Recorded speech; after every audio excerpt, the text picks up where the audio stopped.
Hello friends, welcome to Tarash fitness and nutrition YouTube channel.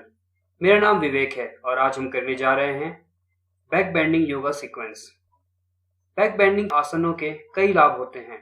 Back bending आसनों के लाभ जानने के लिए इस वीडियो को अंत तक ज़रूर देखें। और हाँ, अगर आप हमारे चैनल पर नए हैं तो चैनल को सब्सक्राइब करें और बेल आइकन को प्रेस करें ताकि आप कोई भी वीडियो मिस ना करें। तो चलिए शुरू करते हैं। सबसे पहले वज्रासन की स्थिति में बैठ जाएं। हम पहले अपनी स्पाइन को तैयार करेंगे। इसके बाद बालक आसन के लिए झुकें। अपने शरीर को पूरा ढीला छोड़ दें।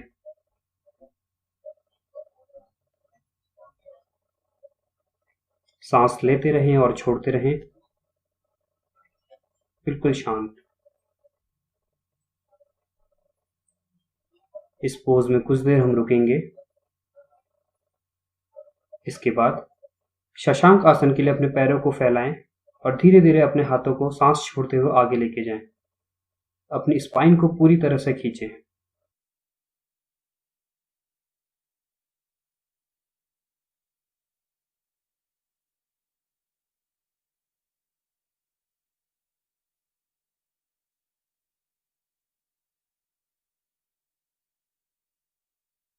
ठहरे इस पोजीशन में थोड़ी देर,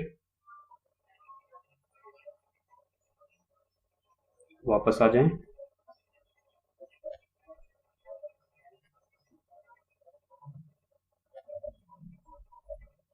इसके बाद हम करेंगे उत्तान शीर्षोत्तानासन। इसके लिए अपने पैरों को 90 डिग्री के एंगल पर रखें और अपने फोरहेड को जमीन पर रखें और हाथों को आगे फैला लें। अपनी स्पाइन को पूरी तरह खींचें। ये सभी आसन आपकी स्पाइन को तैयार करने के लिए हैं ताकि बैक बेंडिंग के आसनों के दौरान आपको सहज रहे।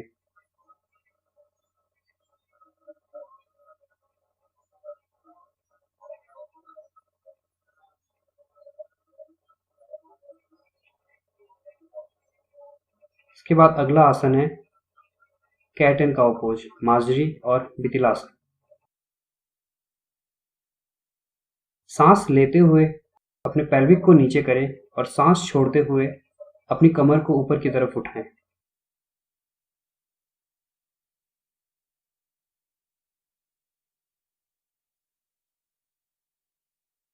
यह आसन आपकी मोबिलिटी और फ्लेक्सिबिलिटी को इंक्रीज करेगा। आपकी स्पाइन मजबूत होगी।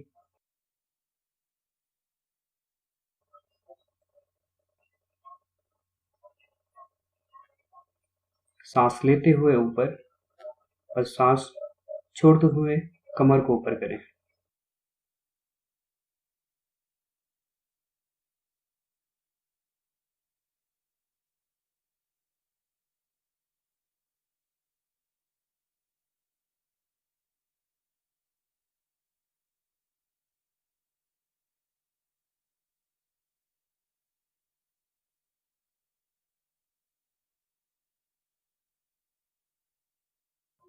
अब हम करेंगे अधोमुख स्वानासन। इसके लिए पहले अपने घुटनों को मोड़कर अपनी स्पाइन को पूरा सीधा करें। उसके बाद धीरे धीरे अपने घुटनों को सीधा करें। आपका मेन फोकस अपनी स्पाइन को सीधी करने में होना चाहिए, बजाय अपने पैरों को सीधा करने के। वापस आ जाएं।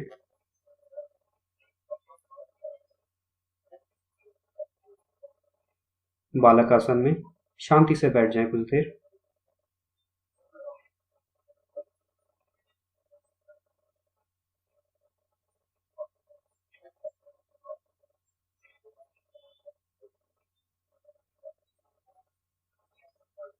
अब मकर आसन में आगे की ओर लेट जाएं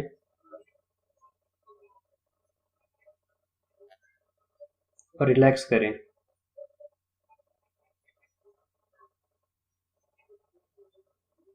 अब हम धीरे धीरे बैक बेंडिंग के आसनों की ओर बढ़ेंगे आगे।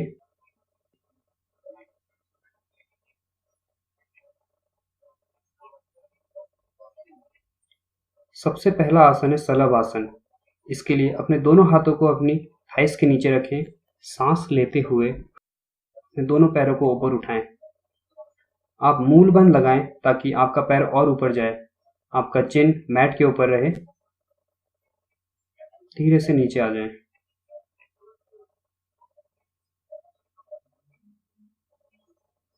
इसके बाद सलभ आसन के प्रकार के लिए अपने दोनों हाथों को थाइस के बगल में रखें और अपने पैरों को ऊपर उठाएं और साथ ही आगे से भी ऊपर की ओर उठें। अपनी क्षमता अनुसार ही करें, ज़्यादा जोर जबरदस्ती नहीं। शांत हो जाएं। उसके बाद अगला आसन हम करेंगे विमान आसन। इसके लिए दोनों हाथों को आगे की तरफ रखें और अपने पैरों को ऊपर की तरफ उठाएं।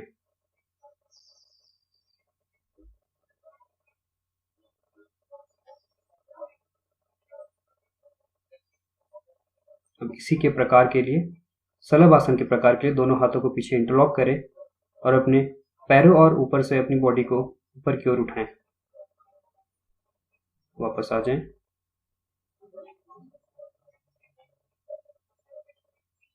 मकर आसन में शांत हो जाएं थोड़ी देर।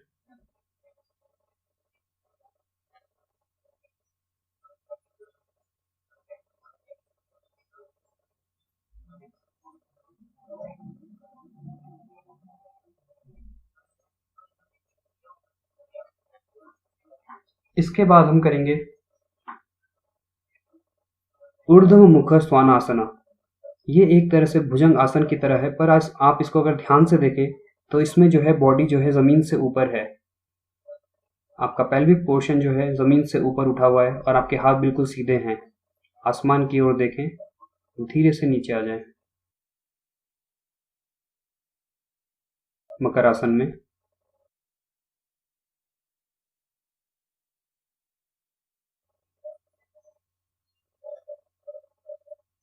इसके बाद हम करेंगे भुजंग आसन का प्रकार। इसके लिए दोनों हाथों को सामने रखें, आपकी हथेलियां एक हथेली के ऊपर दूसरी हो और उसके अपने शरीर को ऊपर की ओर खींचें।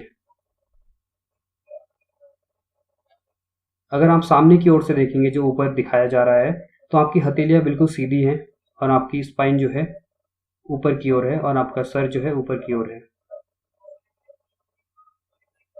वापस आ जाए मकर आसन में।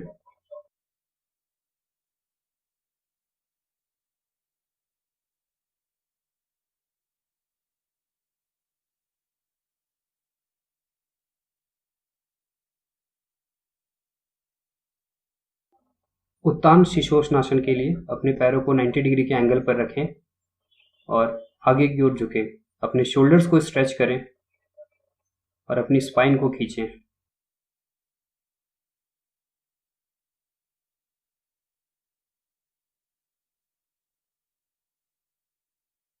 इसके बाद हम करेंगे धनुरासन। इसके लिए अपने दोनों हाथों से अपने पैरों को पकड़ें और ऊपर की ओर उठें। ध्यान रहे आपके घुटने बाहर की तरफ ना फैलें। जिसके घुटने बाहर की तरफ फैल रहे हैं उसको अंदर की तरफ समेटें। आप ऊपर की ओर देख सकते हैं कि पैर जो है हिप डिस्टेंस पर हैं। वापस आ जाएं। इसका काउंटर पोज करेंगे शशांक आसन।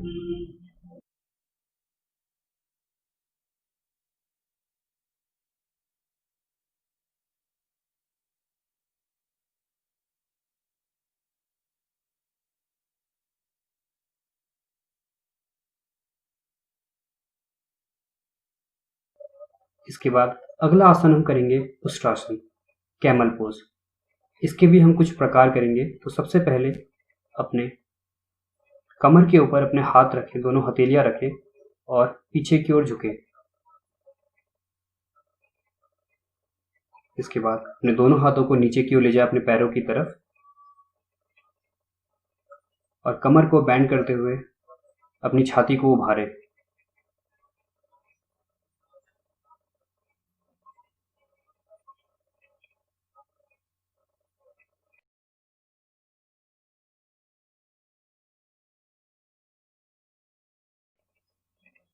अब इसी को एडवांस करने के लिए अपने हाथों को जोड़ें या दोनों हाथों को पीछे की ओर ले जाएं।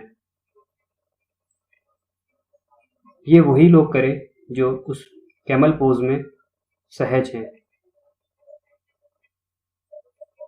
चैलेंज बढ़ाने के लिए हैं ये कुछ आसन। इसके बाद हम करेंगे शशांक आसन।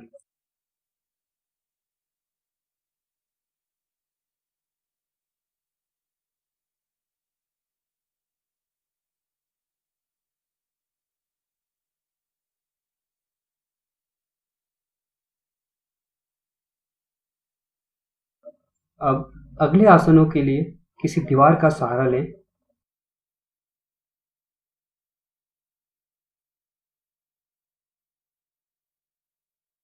अब सेतु बंधासन के लिए अपने पैरों और हाथों के बीच में हाथों के डिस्टेंस का गैप रखें।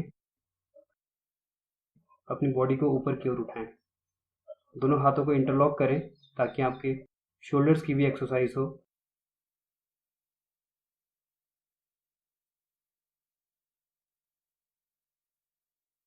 अब अपने हिप्स के नीचे सपोर्ट देते हुए अपनी बॉडी को और ऊपर उठाने की कोशिश करें। अब अगला आसन करेंगे हम चक्रासन।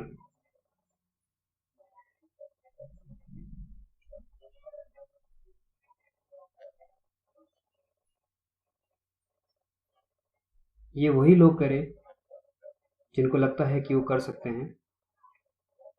अब इसी में चैलेंज बढ़ाने के लिए हम अपने दोनों पैरों को जो है दीवार से सटाते हुए ऊपर की ओर लेके जाएंगे और अपनी छाती को खोलेंगे।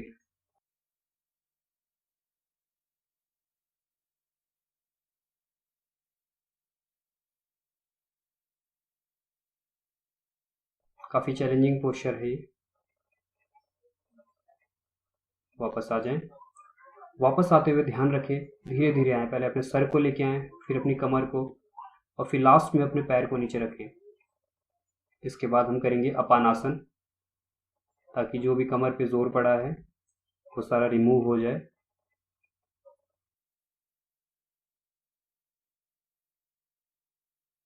अपान आसन से आपकी स्पाइन रिलीफ होगी।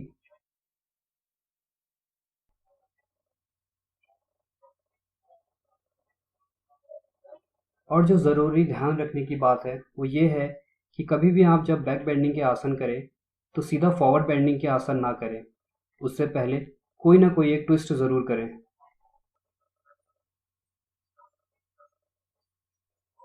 अब हम करेंगे स्पाइनल ट्विस्ट, मेरुदंडासन। इसके लिए अपने दाएं पैर को अपने बाएं पैर के घुटने पर रखें और बाएं हाथ से घुटनों को नीचे की ओर रखें। आपकी गर्दन दूसरी ओर हो। यह आपकी स्पाइन को पूरी तरह से ट्विस्ट कर देगा। अब इसी को दूसरे पैर से करेंगे। ध्यान से देखिए।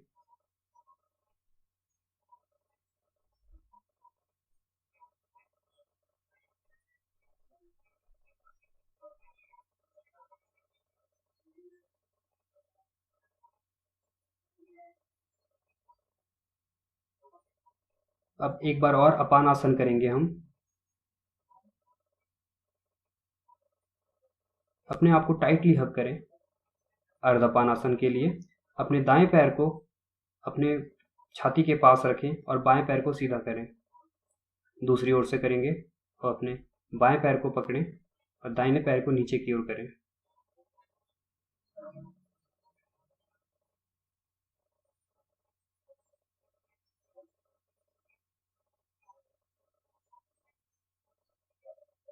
अब आखिर में हम करेंगे फॉरवर्ड बेंडिंग। हम कर रहे हैं पश्चिमोत्तासन। इसके लिए सांस लेते हुए ऊपर जाएं और सांस छोड़ते हुए आगे की ओर झुके। जितना हो सके उतना ही झुके, ज़्यादा ज़ोर ज़बरदस्ती नहीं। ध्यान रखने की जो बात है वो है अपनी स्पाइन को सीधा करना। अपनी टेल बोन से अपनी स्पाइन को खींचे, बजाय अपने सर को अपने घुटने से लगाने के अपने सर को जो है सामने की ओर धकेलें।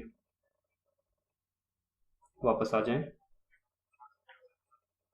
तो चलिए अब जानते हैं बैक बेंडिंग आसन करने से क्या लाभ होता है। बैक बेंडिंग के आसन आपके हार्ट, लंग्स को ओपन कर देता है। इंटरनल ऑर्गन्स एक्टिवेट होते हैं और स्टिमुलेट हो जाते हैं। बैक बेंडिंग के आसन हार्ट, लंग की ओपनिंग के साथ ही हमारे अंदर ऊर्जा का संचार करते हैं, हमें एक्टिव बनाते हैं। यह हमारे अनाहत चक्र को जागृत करने और साथ ही मणिपुर चक्र जागरण में भी सपोर्ट करते हैं। अनाहत चक्र के जागरण से हमारे भीतर प्रेम, करुणा का संचार होता है और हम इमोशनली बैलेंस होते हैं। इस तरह के आसन हमारी बैक को स्ट्रॉन्ग करते हैं, जिसके कारण हमारी स्पाइन जवान होती है और स्वस्थ रहती है। वहीं मणिपुर चक्र के जागरण से हमारे भीतर संकल्प और स्वाभिमान आता है। यह हमारे प्राणों का भंडार माना जाता है। 72,000 नाड़ियां इससे कनेक्टेड रहती हैं।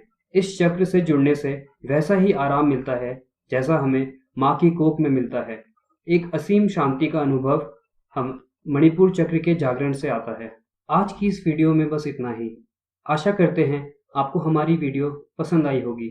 अगर हाँ, तो वीडियो को लाइक ज़रूर करें। अगर आपने हमारे चैनल को अब तक सब्सक्राइब नहीं किया है तो चैनल को सब्सक्राइब करें और बेल आइकन को दबाएं ताकि आप हमारी कोई भी वीडियो को मिस न करें। आज के लिए इतना ही। धन्यवाद। आपका दिन शुभ हो।